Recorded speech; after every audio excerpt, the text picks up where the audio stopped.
የኔውድ እንዴት ልታገባኝ ወሰንክ? ግን ስለምወድሽ። ደስ ይላል። ግን እኮ ሙያ የለኝም። ችግር የለውም፣ ከዘመኑ ሴት የሚጠበቅ ነው። አያቴ በደንብ ስላስተማረችኝ ያስተምርሻለሁ። ደስ ይላል። ግን እኮ ቤት ማጽዳት አልወድም። ምንም እንዳታስቢ፣ ቤታችን ሲቆሽሽ አዲስ ቤት እንከራያለን። ገንዘብም የለኝም፣ ስራ መስራትም አልወድም። እኔ ምን አባቴ እሰራለሁ? የምትወጂው ምንድን ነው? ግዴታዬ ነው እኮ የማን አባህ ጎፈሬ ልታበጥር። ልክ ነህ።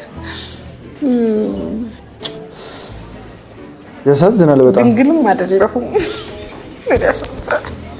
ይሁን፣ ከኑሮ በላይ የሚያታግለኝ ነገር ለጊዜው አልፈልግም። በቃ ትዳር ለመያዝ ዋና ፍራቻዎች እነዚህ ነበሩ። እንዴት ቅልል ነው። ሌላም ነገር ቢኖር እንኳን ልረዳሽ ዝግጁ ነኝ። አንድ ነገር ነበር ቡቡ። ምንድን ነው? ብሎ ተራ ነገር ነው የሚወድ። ባውቀው ደስ ይለኛል። ካልክሽ ኳስ ጨዋታ አልወድም። እንዳጨብሽ አሁን በጥፊው